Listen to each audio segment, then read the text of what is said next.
미가서 1장 1절부터 16절까지 말씀입니다. 유다의 왕들 요담과 아하스와 히스기야 시대에 모레셋 사람 미가에게 임한 여호와의 말씀 곧 사마리아와 예루살렘에 관한 묵시라. 백성들아, 너희는 다 들을지어다. 땅과 거기에 있는 모든 것들아, 자세히 들을지어다. 여호와께서 너희에게 대하여 증언하시되 곧 주께서 성전에서 그리하실 것이니라. 여호와께서 그의 처소에서 나오시고 강림하사 땅의 높은 곳을 밟으실 것이라. 그 아래에서 산들이 높고 골짜기들이 갈라지기를 불 앞에 밀초 같고 비탈로 쏟아지는 물 같을 것이니 이는 다 야곱의 허물로 말미암음이요 이스라엘 족속의 죄로 말미암음이라. 야곱의 허물이 무엇이냐? 사마리아가 아니냐? 유다의 산당이 무엇이냐? 예루살렘이 아니냐? 이러므로 내가 사마리아를 들의 무더기 같게 하고 포도심을 동산 같게 하며 또 그 돌들을 골짜기에 쏟아내리고 그 기초를 드러내며 그 새긴 우상들은 다 부서지고 그 음행의 값은 다 불살라지며 내가 그 목상들을 다 깨뜨리리니 그가 기생의 값으로 모았은즉 그것이 기생의 값으로 돌아가리라. 이러므로 내가 애통하며 애곡하고 벌거벗은 몸으로 행하며 들깨같이 애곡하고 타조같이 애통하리니 이는 그 상처는 고칠 수 없고 그것이 유다까지도 이르고 내 백성의 성문 곧 예루살렘에도 미쳤음이니라. 가드에 알리지 말며 도무지 울지 말지어다. 내가 베들레아 브라에서 티끌에 굴렀도다. 사빌 주민아, 너는 벗은 몸에 수치를 무릅쓰고 나갈지어다. 사안한 주민은 나오지 못하고 베레셀이 애곡하여 너희에게 의지할 곳이 없게 하리라. 마롯 주민이 근심 중에 복을 바라니 이는 재앙이 여호와께로 말미암아 예루살렘 성문에 임함이니라. 라기스 주민아, 너는 준마의 병거를 메울지어다. 라기스는 딸 시온의 죄의 근본이니 이는 이스라엘의 허물이 내게서 보였음이니라. 이러므로 너는 가드 모레셋에 작별하는 예물을 줄지어다. 악십의 집들이 이스라엘 왕들을 속이리라. 마레사 주민아, 내가 장차 너를 소유할 자로 내게 이르게 하리니 이스라엘의 영광이 아들론까지 이를 것이라. 너는 내 기뻐하는 자식으로 인하여 내 머리털을 깎아 대머리 같게 할지어다. 내 머리가 크게 벗어지게 하기를 독수리 같게 할지어다. 이는 그들이 사로잡혀 너를 떠났습니다. 아멘. 함께 나누게 될 이 미가서의 말씀은 모레셋 사람의 출신인 미가 선지자입니다. 이 미가의 이름의 원래 뜻은 누가 여호와와 같은가라는 이름의 뜻을 가지고 있는 선지자입니다. 이 미가 선지자에 있어서 하나님은 그 누구와도 비교할 수 없는 분으로 등장하십니다. 특별히 미가서 7장 18절에 보면 자신의 이름의 뜻을 담고 있는 그 말씀을 하지요. 주와 같은 신이 어디 있으리이까? 라고 이름하면서 자신의 이름의 뜻을 밝히며 이야기를 합니다. 미가는 갓 지파에 속한 모레셋이라는 아주 조그만 마을 출신입니다. 예루살렘의 탐욕스러운 부자들과 반백들로부터 백성들을 보호하려고 애를 썼지요. 그는 주로 남유다에 대해서 예언을 했지만 북이스라엘에 대해서도 예언을 하지요. 그래서 1절에 보면 여호와의 말씀 곧 사마리아와 예루살렘에 관한 묵시라 라고 시작을 합니다. 주로 예루살렘을 향한 묵시의 말씀을 선포하지만 그 안에는 북이스라엘을 향한 예언도 함께 들어갑니다. 그 시기를 보면 요담과 아하스와 히스기야 시대로 나옵니다. 이것은 아모스와 그리고 호세아와 이사야가 활동했던 그 시기임을 우리에게 알려주고 있고요.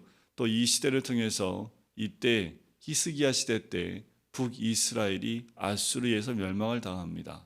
그러니까 이 아수르에 의해서 지금 전 세계가 뒤 흔들리고 있는 그 시기에 이 미가 선지자가 북이스라엘과 남유다에 대해서 하나님의 그 묵시의 말씀을 선포한다라고 보시면 되겠습니다. 이때 당시에 종교적 부패와 그리고 불의를 행하는 이 유다 지방에 있는 모든 사람들에 대해서 책망하는 말씀이다라고 보시면 되겠지요. 그래서 이들의 책망에 대한 말씀 가운데 정의와 자비와 겸손에 대한 말씀이 이 미가서 말씀의 핵심으로 등장을 합니다. 자, 이렇게 외치지요. 백성들아, 너희는 다 들을지어다. 모든 것들아 자세히 들을지어다 라고 이야기합니다. 잘 들으라는 거지요. 그 시대를 향한 하나님의 묵시의 말씀을 잘 들어라. 하나님의 외침의 소리를 잘 들어라. 듣고 깨달아라. 듣고 알아야 된다 라고 말씀을 하는 거지요. 지금 이 시대를 향한 하나님의 음성이기도 합니다. 이 시대의 많은 변화들을 보며 우리에게 좀 들으라 라고 말씀하시는 것 같지요. 천둥 소리와 같습니다. 지진 소리와도 같습니다. 우리의 삶을 뒤흔드는 소리와도 같지요. 그런데 그냥 큰 소리가 아닙니다. 자세히 들으라고 얘기합니다. 우리 주님 분명히 말씀해 주시겠다라고 말씀하시는 거지요.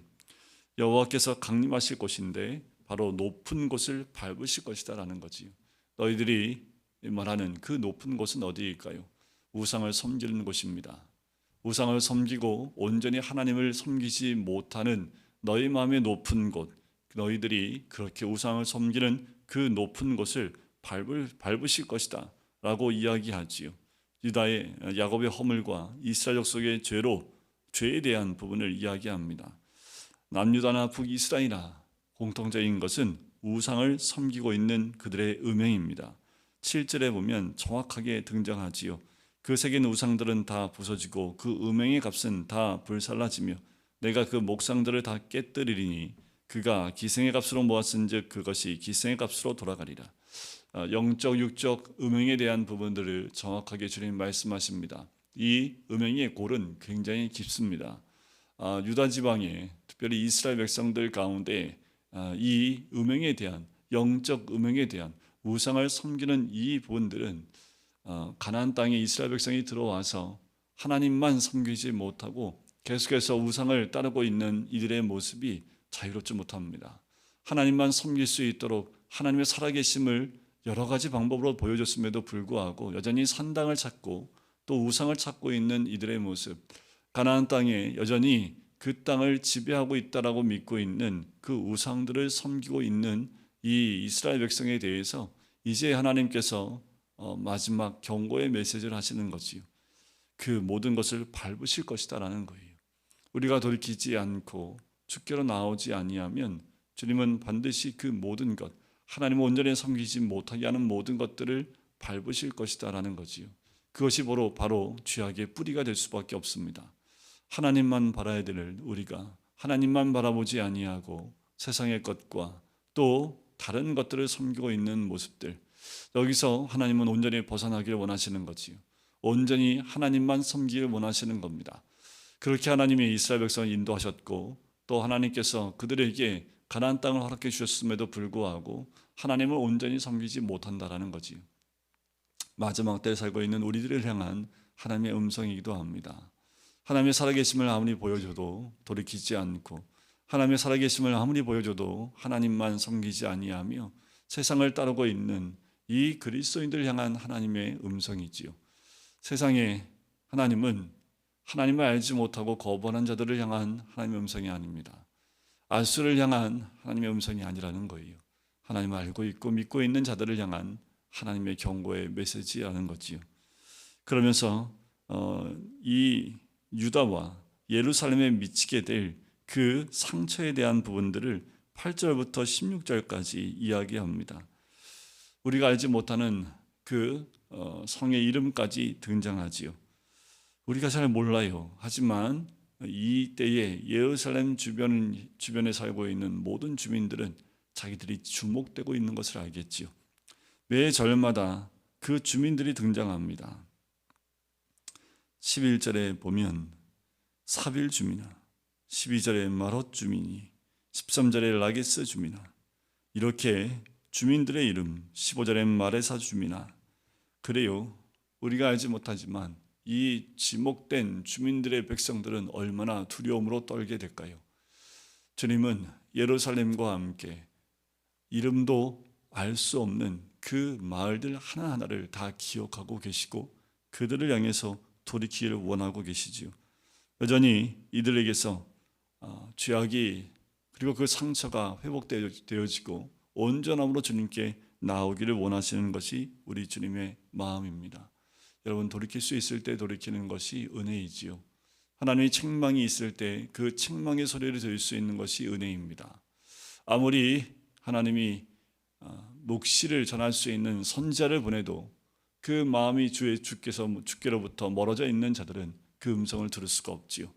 우리가 들을 수 있는 귀가 있고 또 깨달을 수 있는 귀가 있을 때 그때야 하나님의 은혜가 임한 때인 줄 우리는 알고 돌이켜야 될 줄 믿습니다. 주님은 여전히 돌이키기 원하십니다. 주께로 나오길 원하고 있습니다. 세상은 끝없이 죄로 인하여 하나님의 심판의 길로 나아갈 수밖에 없지요. 그 길에 함께 동행하기 원치 않는 것, 그들이 돌이키기 원하시는 것이 우리 주님의 마음인 줄 믿습니다.